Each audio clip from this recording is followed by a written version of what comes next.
No, David, you take the donkey outside with you, mate. Aye. You don't, you get some of your nose, buddy. Aye, just get that. No, I've got to do the post-match reaction. It's not going to be immediate tonight, is it? No, the post-match reaction pod is not going to be immediate tonight. It bears no mind, no mind. Everybody's in the same vibe, man. I'm doing the main pod as well. Yeah, man. The folk will be like, oh, stay at him, man. What's he all about? He's got the main pod's 9:30. And the post-match reaction pod, immediate post, that's at 10:30. Absolutely mental, mate. Aye, just leave the sheep in here. Finish with that. What? I've got clays on. Mate, I'm roasting. I've got a hat on, got a scarf. I've got... Oh, aye. Oh, I see you mean, right. Aye, better get... Aye, right. Right, cheers, Jim. See you later, boys. No be long. Just going to pick this stuff off here, man.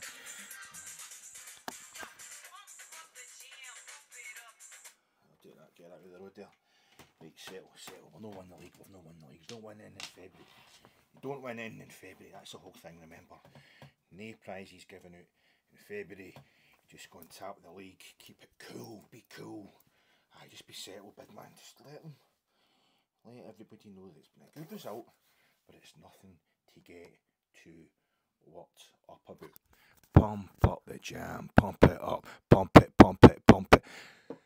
Hi folks, welcome to your Gersnet immediate post-match reaction pod, coming to you in association with Forest Precision Engineering and our good friends at Football Prizes. My name's Alec Anderson and I'm talking to you shortly after Rangers went top of the SPFL Premiership with a 3-0 win at McDermott Park, Perth. Rangers scoring their 54th, 55th and 56th goals of the season today, the very day that they took themselves top of the SPFL Premiership. Nobody's getting excited.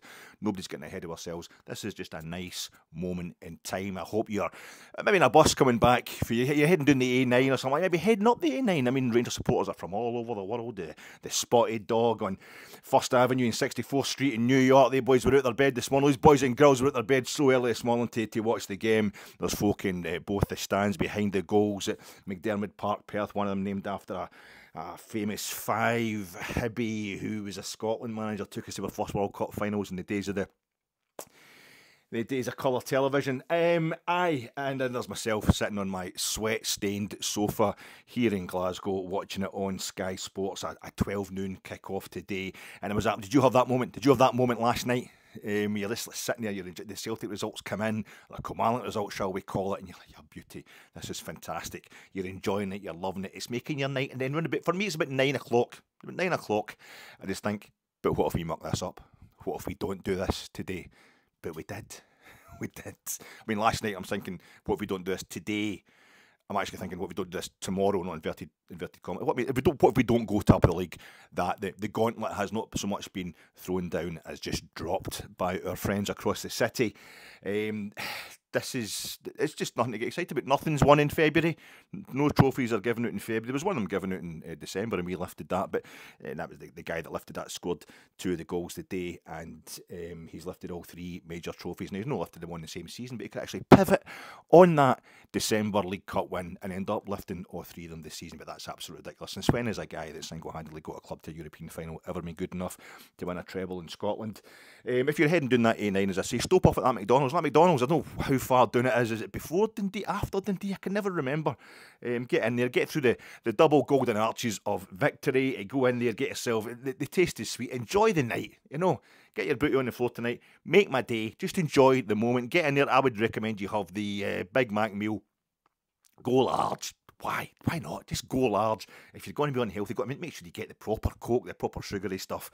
And I would say it's probably a seasonal thing, is it? The cream egg McFlurry. I mean, I've not been at McDonald's for a while, but I've not been able to, because it probably gave me a heart attack to have the cream egg McFlurry, but it's still do them. If they do get in there, have the cream egg McFlurry. Absolutely fantastic. And know that round about ye, Burnham would become to Dunsinane, and thou oppose being of no woman born. We're of no women born. We're Macduff in this scenario. We're going to become the Kings of Scotland. Now, you're near Scone where they used to crown the Kings of Scotland. If we're going to become the Kings of Scotland for the 56th time, well, the symbolism today was pretty rich, was pretty unavoidable with James Tavernier scoring our 56th league goal of the season to seal the 3 points. It's another 3-goal win. We scored 3 against Livingston. We scored 3 against Ross County the other night. We scored 3 against Dundee at Ibrox before Christmas. We scored 3 against Kilmarnock at Ibrox just after New Year. The 3 points. Only twice has Philippe Clement ever dropped points in a league fixture since he came to Ibrox. I saw the stat today. 49 points out of a possible 54, and he dropped them both. 1 at Pittodrie. Sorry, 2 points at Pittodrie. 3 points at Parkhead. 2 pretty difficult antagonistic venues for us, so that's a hill that's still to be climbed. Like Dunsinane Hill, and but it's the unlucky play, the Scottish play, the name you can't say of it. But we're McDuff in this scenario, and he ends up beheading the guy, and bringing it home. A guy who's just no interested in doing things sportingly, only interested in getting to the top by any way he possibly can, and he gets his just desserts at the end. I'm not saying there's any symbolism in that at all, as we try to become the kings of Scotland yet again.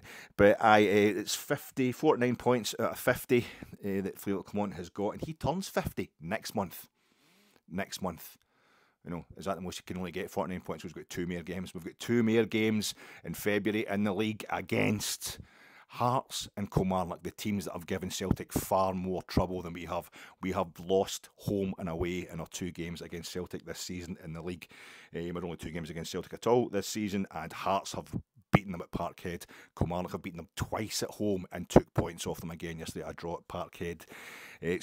Yeah, we've got to face both these teams. A long way to go. 12 games left in the league. But I think after a few days of hearing all this kind of stuff, not from people who are actually in the know or anything other than as rampantly biased as ourselves, but in another way, hearing about how well it doesn't actually matter if the league stopped. If the league stopped on Thursday morning, it doesn't matter that your goal difference is the same and your points are the same. We've scored more goals, so we would win the league. Well, if the league stopped today, just a few days later, Rangers are top of it by 2 clear points and clear on goal difference as well. But you've still got a couple of goals to catch up with Celtic in terms of goals scored to cover all those angles, and that will be difficult, as I say, in the fixtures we've got coming up. But I think 2 major things have happened today. We have confirmed, if there ever was any doubt over the last few weeks, that Philippe Clement was a good appointment.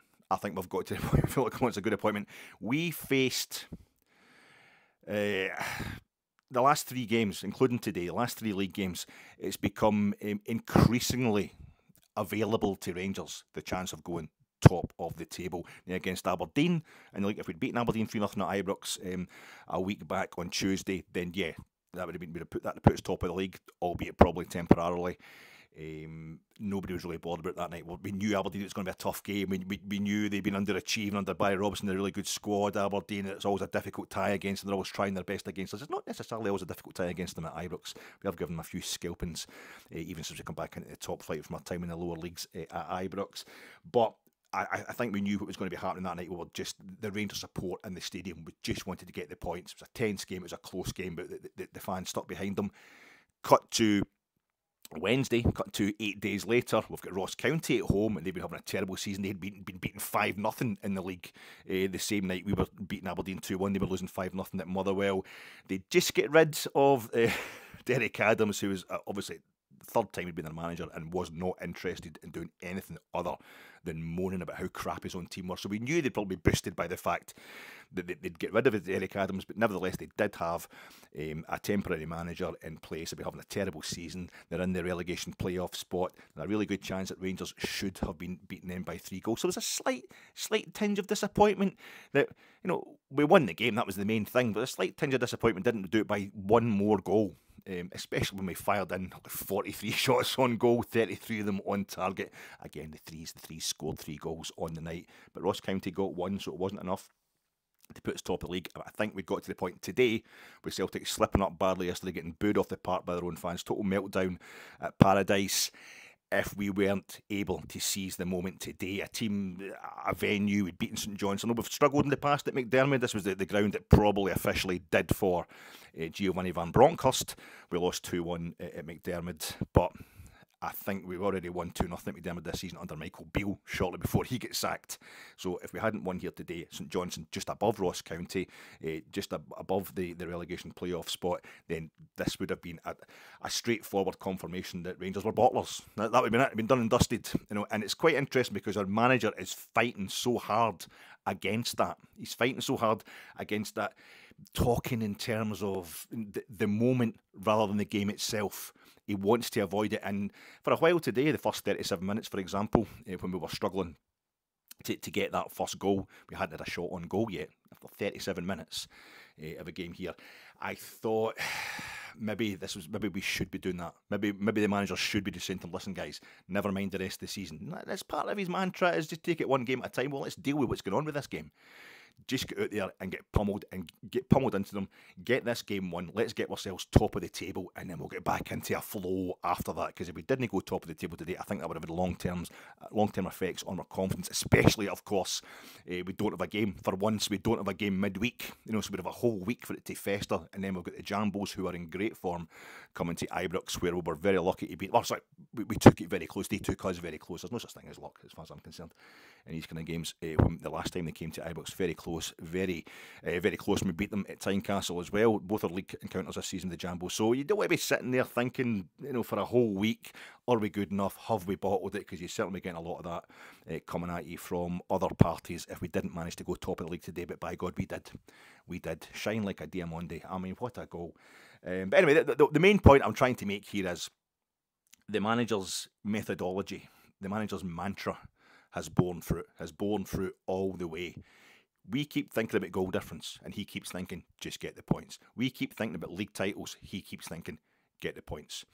We just keep thinking about the future, and I like my Ernest Hemingway, and Hemingway's got there's a book of Hemingway's advice on writing, and one of the things he says is, always remember that the future is only an extension of what you are doing right now. Look after the pennies, and the pounds will look after themselves. In other words, concentrate on the here and now. I just felt that perhaps what we were doing today was going out there in the first 37 minutes today and just trying to, pretend that we weren't bothered about the fact we could go top of the league today. And sometimes when players do that, players aren't the cleverest people in the world, certainly a lot cleverer than me, but just young guys. And if they hear words like patience and just take your time, just concentrate, don't panic. They just take that as boring, and end up overly slowing down. When we've had so many incidents, so many games in the past few years, especially since we come back into the top flight under Steven Gerrard, even, who was ultimately a really successful manager for Rangers, where we have been passing the ball side to side. Like we've been talking about patience before the game, and it's got to the point where it just sounds so boring that players go out there and fall asleep. And I thought we're going to end up doing that. We're so busy trying to pretend that this wasn't a momentous moment today, that psychologically, it was the first time in 18 months we've been top of the league, certainly first time in 3 years that we've been top of the league at this point. And first time, I would say, we've been top of the league at this point in a kind of tight league race. I can't remember the exact machinations of when Postecoglou first arrived at Celtic. He was basically doing to us what we are doing to Celtic just now. I can't remember exactly when it switched over. But for us to go top in this way and to be gaining ground and moving to the front of the two-horse race at this time of the season, it's the first time since 2011, which went right down to the last day of the season, 2010, 2011. So it's been a while, very momentous, and I thought maybe the players are better to plug into that, but no. They stuck with it was patience, it was methodical, and Philip Clement is all about just building from the bottom up, getting the baseline right. Get your boot in the floor tonight. Make my day. He's getting that baseline absolutely right and building from that. He is looking at the long term. He wants Rangers to be able to win the league 4 or 5 years in the trot, get things so properly constructed with real depth to them. He's building from the outside inwards as well, rather than just let's just win this one game. Let's go manic about this one occasion at hand. It's concentrate on the game in hand, but get it won, and you will eventually just roll right over the top of everybody through sheer momentum, through sheer just inevitability, almost just keep going like a steamroller. And it was all about points on the board. I'd much rather have points on the board than games in hand. So was I, because that's what's happened now. There's no more games in hand. It's equal.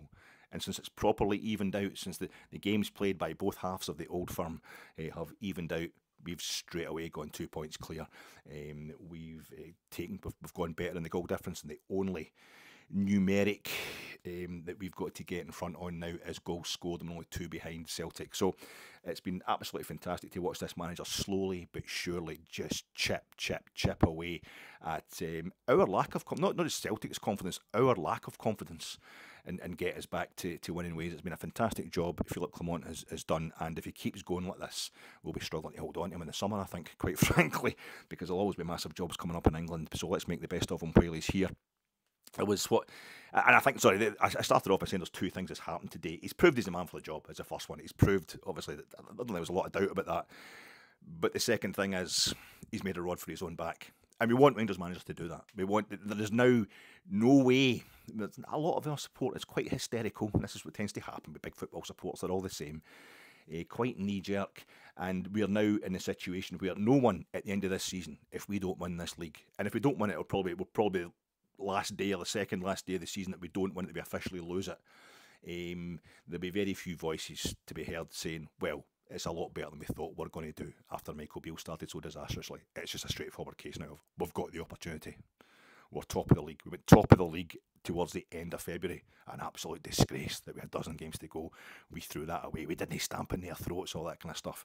And also, I think the narrative from the outside is going to change as well. Even somebody like a kind of pantomime act like Chris Sutton, really good footballer, but absolutely terrible pundit, not there for proper analysis, just there to kind of provide this kind of vaudevillian stuff. And Chris Boyd sometimes gets involved in that as well, much as I love Boydie.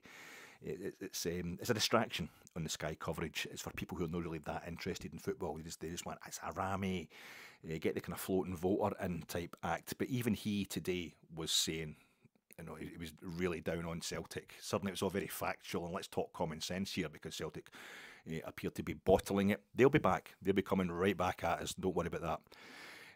But he was suddenly it's like, no, Rangers are in control. Rangers are looking the business, and that will within a couple of games turn to a pressure, turn to an expectation, turn to a you can only throw it away now, and that brings its own pressures. But today, there was 5 changes to the starting lineup. Although we've got a kind of solid 4 that's becoming a solid 5. I know that's Big Suter is still, he retained his place today at centre-half alongside Connor Golson. That's probably more down to the injury to Balogun and the fact that Ben Davies is no good / no fit. But it's Jack Butland in goals. It's James Tavernier, Captain Fantastic at right back. You've got Connor Golson at centre-half. John Lundstrom has become absolutely permanent fixture, sitting at the base of midfield. And I think Todd Cantwell is now becoming a starting fixture. He gets taken off today just before the hour mark, but the manager holds him there, as he does so often. He holds him there in the touchline before he comes off, and he's telling him so sincerely why he had to go off. And you can just, we don't know what he's saying, but he's talking to him for a good 30-40 seconds, and Cantwell's totally agreeing with no offence taken, all that kind of stuff. And I think that's a wee demonstration of how what Philippe Clement is doing for this squad, and he's saying to Todd Cantwell words along the lines that look to me of, don't you dare think this is because you had a bad game the day or anything like that. This is, I'm going to have you, I want to get you fit or whatever, but just going to rotate it for this or that reason. He's letting the players know exactly why they're coming off, why they're starting, what he expects from them. And I think Cantwell, I have this completely bogus theory. I mean, there's no evidence to support this whatsoever. But for me, it looks like he's come into, we know that Michael Beale he kind of adored Cantwell, then he seemed to go off. I don't know what the score was there, but Todd Cantwell, you see the way he plays. I see him shouting at Tav straight away. Within 2 weeks of arriving, Todd Cantwell was giving out the orders to Tav.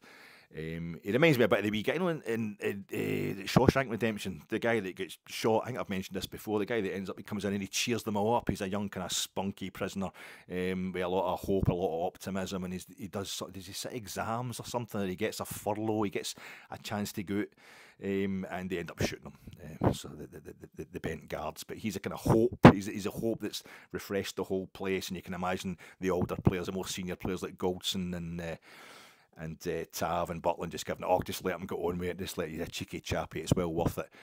But I think maybe Clement has come in and realised that's the guy that could be a problem, that's the guy that could take over the training ground, could be, undermining me in the dressing room, so I'm going to not just make an example of him on a personal level, maybe I'm taking that too far to show that he's the boss, but also his discipline thing.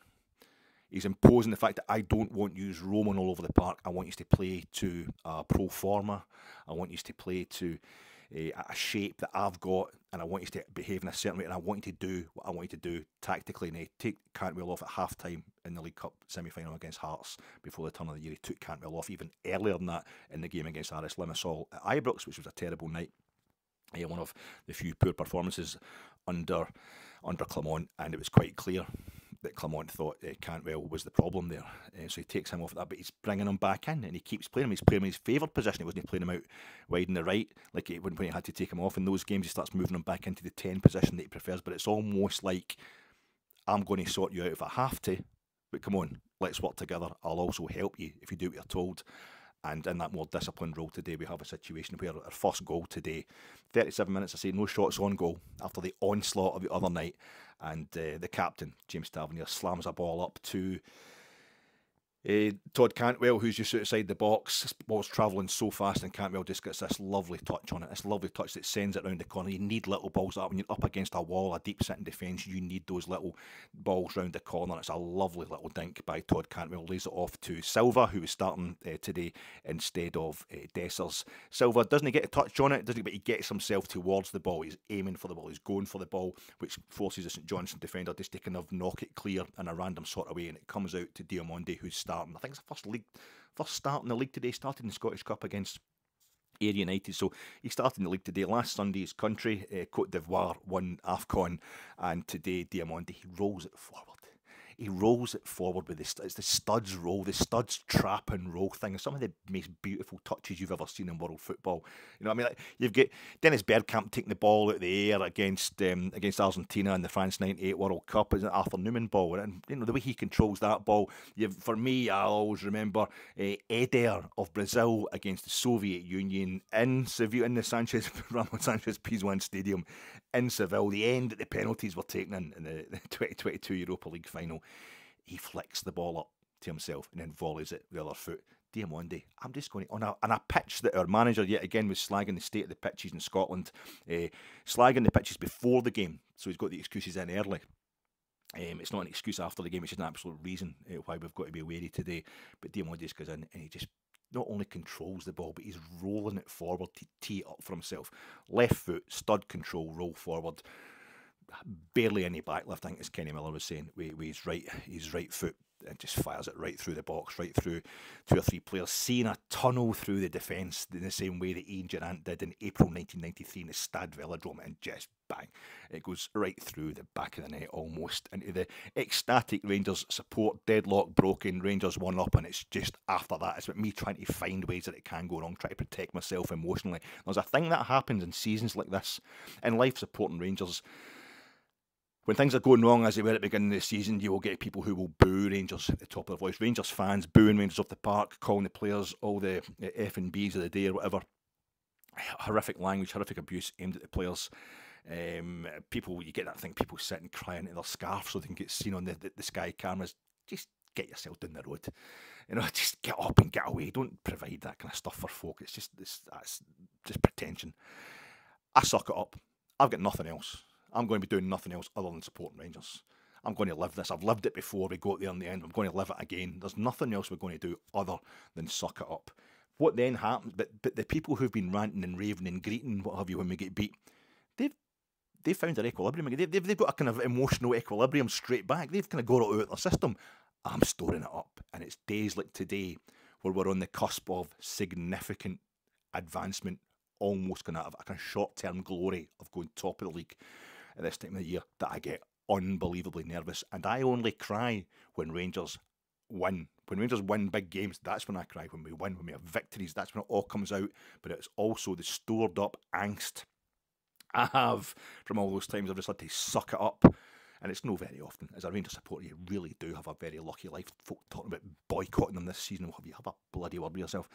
Look what's happened a few months later. No, but they'll be congratulating themselves with the threat of a boycott. Is slagging the board. Is what moved the board on. You're welcome, they'll be saying to us, the people who were advocating this kind of stuff earlier in the season. But I end up in games like today, I'm worried. I'm unbelievable. That's my angst starts coming out. I start thinking we're not going to get that second goal. St Johnstone are going to equalise. St Johnstone haven't had a shot on goal. That just makes it even more likely in my head, because the dark superstition that they're then going to equalise later on. They're going to equalise with the last kick of the ball, a header or something like that. So when Dujon Sterling comes on at half time, and amazing that we had Cortez starting on the left today, but we had to come over to the right a lot to try and make up for Scott Wright, who's a player, the guy who come on for Todd Cantwell at half time in that League Cup semi final, not doing so well. I don't think Scott Wright. He's not really taking a full grasp. He had a great game in that League Cup semi-final against Hearts, but I think that's he's got the whole of Hampden to attack a team who has to kind of come at us because it's a cup match. He just doesn't kick on at all. Scott Wright, I know he was almost out of the club, going off to Turkey earlier in the season. That didn't quite happen. That's going to be unsettling, but it's been years now, and I just don't see him kicking on at all. And he's had a few opportunities of late, and he's just not grasping them at all, as far as I'm concerned. I hope he does, but he went off at half time, and Robbie Matondo went off at half time against Ross County, and I thought it was because he wasn't playing well. It turned out it was an injury, so I'll wait until later on till we find out what happens. And on comes the man himself, on comes Dujon Sterling. The factotum, Mr. William the Fridge Perry, as far as we're concerned. He can play any position except the one we expect him to, and he's playing on the right wing today, having played on the left wing, wide left against St Mirren. The last time we played away from home against a team of Saints from a city beginning with the letter P, or a town beginning with the letter P, a club who've won the League Cup and the Scottish Cup but haven't actually won the main Scottish title. So he comes on, he's playing wide right, and he shuts down a guy. He just shuts a guy down. He shuts down that defender straight away, and he tackles him with such ferocity outside the St Johnstone box that the ball spins back to him, and Dujon Sterling can run onto it. And this is like 70-odd minutes into the game. We had a few chances straight away. I mean, again, it's Tav straight away. I have to talk about the fact we had a chance right at the beginning of the second half because we've got centre. I have a funny feeling we might have won the toss and took the end. It was a different end we'd usually shoot towards today, because of the sun, the really kind of low winter sun glaring today. Beautiful day to go top of the league as well. Symbolic, very good. But we shot towards a different end from usual. So we didn't take kick-off at the start of the game, and I've noticed that when we have done that, we've got like a corner within 40-odd seconds against Hibs at Easter Road. We've got a corner within 40-odd seconds against, who was it, Aberdeen at Ibrox. And today we had a shot on goal within about 15 seconds of kicking off, and because Tav just gets the ball and he plays a beautiful ball up the wing, and next thing Sterling and Cortez are combining to fire the ball into the box. Silva gets on the end of it, their keeper makes a good save. We end up, I think, with a few other chances as a game. Dujon Sterling missed an absolute sitter from a header again. With was it Barisic? I think Borna puts the ball in. He's in for Yilmaz today. He puts the ball in from the left hand side. There's a flick on, and then Dujon Sterling just been done. I thought it wasn't. I thought he's put it into the faraway corner of the net, but it gets past the post, and it's points like that you start worrying about it. But later on in the game, I think it's about 75 minutes, Dujon makes this tackle outside the box. The ball spins back to him, and Considine, who's fresh from his face tripping him in the touchline at Hampden for Viaplay when Rangers were lifting the League Cup, goes in there to make sure that the same player the same player who won that League Cup final for us is going to have the chance to win the game that puts us top of the league. And I think it's 3 minutes 50 seconds after the referee doesn't award the penalty. And the main thing is VAR then comes in and makes sure it is a penalty. I don't know if the referee's relying on VAR to check it. It does take a while, but we get the penalty. The right decision is given in the end. I mean, it's just a straightforward penalty. It just takes the feet from him. There's no doubt about it. We get the penalty. I think 3 minutes 50 seconds later, I counted, by the time Tav actually puts the ball in the back of the net, doing that balletic thing, that kind of jumping up in the air like Nijinsky, and after going up and down and on point on the spot like I don't know, Nureyev, and then he does the Dame Margot Fontaine, putting the ball away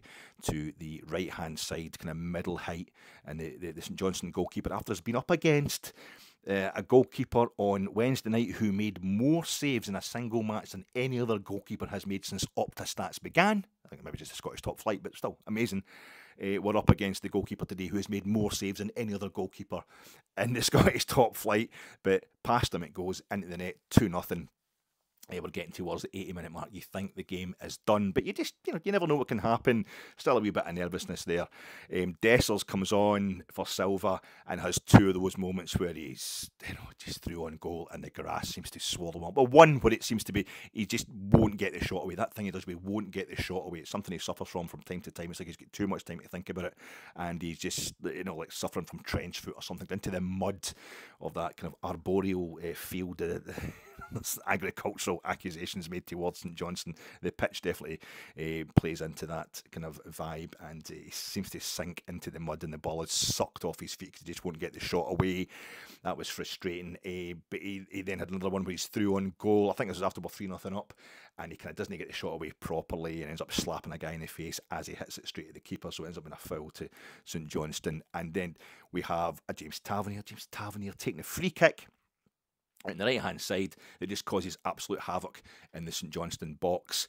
Connor Golson kind of misses it, flicks it on, and Dessers he's trying to head it towards the far corner. It comes back off the bar, and we then have, who has the shot? I think it's Tom Lawrence, who'd come on for Cantwell and was doing, just keep that creativity thing going. He has a shot, which the guy just, the St Johnstone defender just kind of starfishes, just expands himself into the ball. He's blocking the ball with his arm, basically. He turns his back on the ball, but he's putting his arm out to block the ball. This isn't even a case of, his arm's in an unnatural position. It's like, I need to extend my body all over the place in the hope of blocking this shot on goal from Tom Lawrence. It's a penalty to Rangers. This one, I think it's 2 minutes 50 seconds, 2 minutes 55 seconds after it's awarded, or after the block is made, that Tav steps up, does his balletic stuff from what he goes through, what he does in the 3 yards between starting his run up and the penalty spot is absolutely sublime.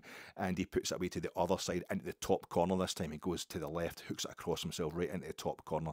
Their keeper has got no chance, and that's my captain. He goes away and he hits he does the, bara, swing, bara. He does the baseball celebration. He's knocking it out the park again, and I think it's the White Sox, but no, I want it to be the Cubs. I want it to be Wrigley, which is the stadium in the world I've been to that it only comes anywhere close to being as good as Ibrox. He's put up the white flag with the big blue W on it. If you get the red line, to Addison and you go past Wrigley Field, it was the Cubs that started that thing of, if you're not at the game, they'll put up a big flag. There's a W on it. You know that the Cubs have won, and the Cubs that become the Bears. We share that. The Bears, they also played at Wrigley Field. They come from all that as well, that part of Chicago. We are the Teddy Bears, and now the Bears have got that wishbone C, and we've got the wishbone C in our RFC and our scroll crest. I'm getting overexcited, but it was just fantastic for the captain today. James Tavernier has scored at our most difficult venue in Scotland just now. The way Scottish football is just now is Parkhead, and James Tavernier has scored 3 goals. Our last 3 goals at Parkhead. But we lost both those games. In 2 games, he scored 3 goals, but we lost both those games, proves he's a loser. James Tavernier, in that case, has scored 3 of our last 4 goals at Hampden. Penalty, direct free kick, and an open play winner in a cup final. He's unbelievable. James Tavernier we scored 6 goals in the Champions League, albeit the qualifying rounds this season. James Tavernier scored half of them. He scored our only goal in our 2 away games, a header against Servette in Switzerland, in Geneva, that put us through to the next round of qualifiers, and we get pasted in Eindhoven, and he scored our only goal of the night in Eindhoven. Whether we're getting humped, whether we're winning, whatever's required, James Tavernier steps up. He steps up. He scored our last goal at Dens Park. He scored our last goal at Livingston. He scored 2 of our last 4 goals at St Mirren. There's other places as well. He scored our last goal at Dingwall. Did I say that? That's him got our last goal at McDermott. He's thinking some of the goals he scored at McDermott Park as well. Some absolute belters. Win, lose or draw. He's just there all the time. He's an absolute legend. And talking of legends, and talking of Rangers greats that have lost in a European final, I think we should all dedicate that win today to the late great Ian McMillan. Just an absolute legend of Rangers, and more of a legend, I think, even for Airdrie. So that one's dedicated to him. Listen, guys, I've talked enough, but the main thing is Rangers are top of the league, and just enjoy it. It's absolutely fantastic. We're not saying that we're going to win the league. There's a long way to go, but we're getting told the other day we'd never go top of the league, and here we are. And it's so good to watch Rangers under a good manager. just going totally in the right direction. I will be back all too quickly. 9:30 tonight. It's myself. I'm being allowed to be on the main pod tonight, and it'll be Craig Ray will be hosting, and Scott Bradley will be on with him. So that's two good guys that will talk a lot more sense than I ever could, and hopefully they'll be fully dressed at the start of the pod as well, unlike my partying self. But enjoy the rest of your night, troops, and we'll see you at 9:30.